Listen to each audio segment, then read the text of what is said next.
I'm working on a creative side project for which I needed to hire several actors. I've never hired actors before, and I learned a lot in the process. So I thought I'd share with you in case it helps with anything you're working on. And this video might be interesting to actors themselves if they're curious what it's like on the other side of their auditions. I used an online casting service called Backstage.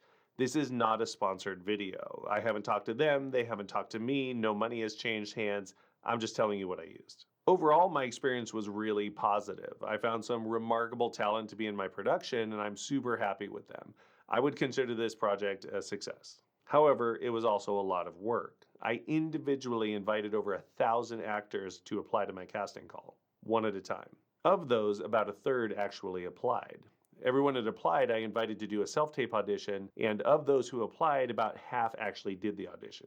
I don't know why actors applied and then didn't audition once they were invited, but I would guess some of them stopped using the site, or maybe they didn't renew their account or something like that. Others may have just missed it. There were a lot of people I contacted to follow up, and they said, "Oh, I totally meant to audition for that and I just forgot," and then they would send in their audition. So it's definitely good to follow up instead of just assuming they're not interested. Anyway, as a general reference, I invited over 1,000 actors to my casting call, one at a time, each for a specific role, and I got about 150 auditions in total back. So that'll give you an approximate ratio. If you invite 100 people, you might get 15 auditions back. Or maybe your production is more interesting to them. I don't know. For context, I should probably explain what I was looking for. For this particular production, we were looking for a very diverse mix, young and old, male and female, different ethnic backgrounds. If someone was a good actor, we could probably find a place for them. However, I was also looking for something pretty specific in terms of the performance, so I had to kind of walk a tightrope between those two extremes. The shooting concept was pretty minimal. It was just the actor speaking straight to camera, kind of like I'm doing now. It was a monologue format. It wouldn't have the advantage of music and camera movement and blocking to keep things interesting.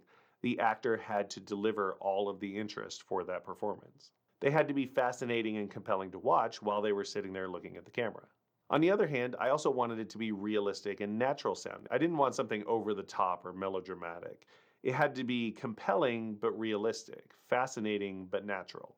That's a tall order. Not a lot of actors could pull that off well.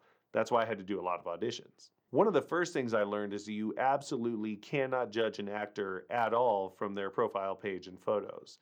There were a lot of surprises in the performances that I got back in the auditions. I was delighted by actors that I thought might be mediocre, but they turned out to be amazing. And then I was disappointed with actors that looked like they were going to be amazing, but then they were maybe a little mediocre. I hate to say that. I feel bad saying that. I don't want to say that. But I'm trying to be real and tell you what it was like going through this audition process.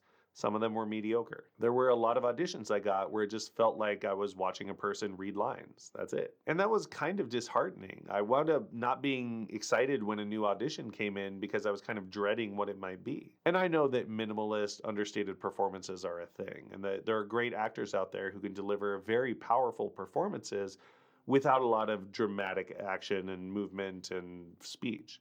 This wasn't that. This was just some not great acting.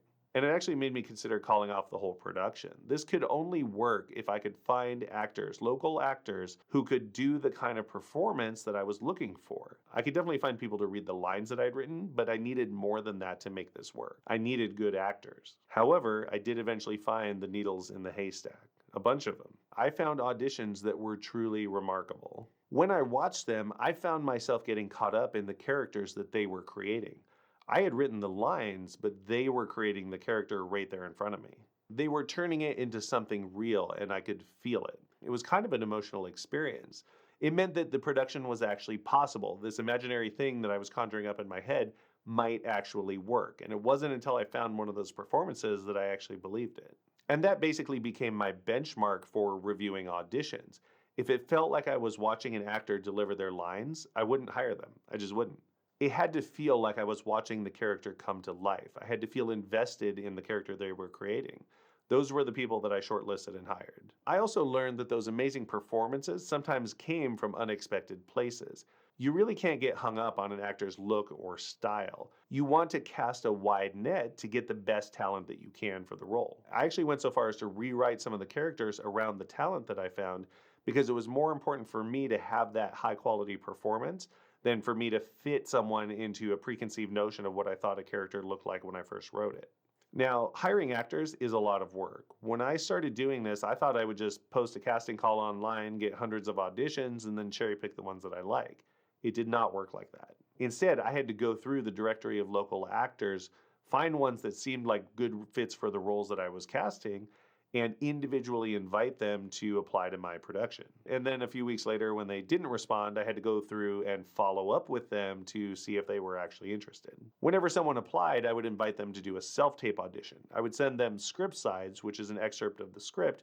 And then at home or wherever else, they would set up a camera or their phone and record themselves delivering those lines. A lot of actors had a reel, which is a video that shows a lot of excerpts from their past performances. But you can't read too much into those. Those are kind of the product of whoever the director was and whoever was shooting it and all that stuff put together. It's not always a great reflection of what they can do as an actor. You kind of have to do the audition for that. And there were definitely some actors where I wasn't super impressed with what I saw in their reel, but then they nailed it during the audition.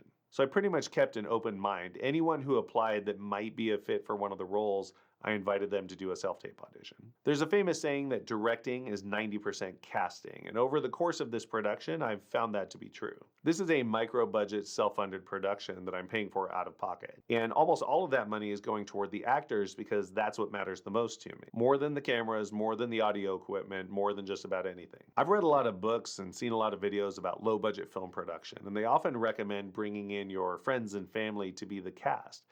And I can't say I agree with that. Acting is a real thing. It's a whole set of skills and techniques that people have to learn in order to deliver an effective performance. And it makes a huge difference when someone can do it really well. Personally, I'd recommend cheaping out on everything else and putting as much budget as you can toward your actors to make sure that you're bringing in good people who are going to deliver the performance that you want.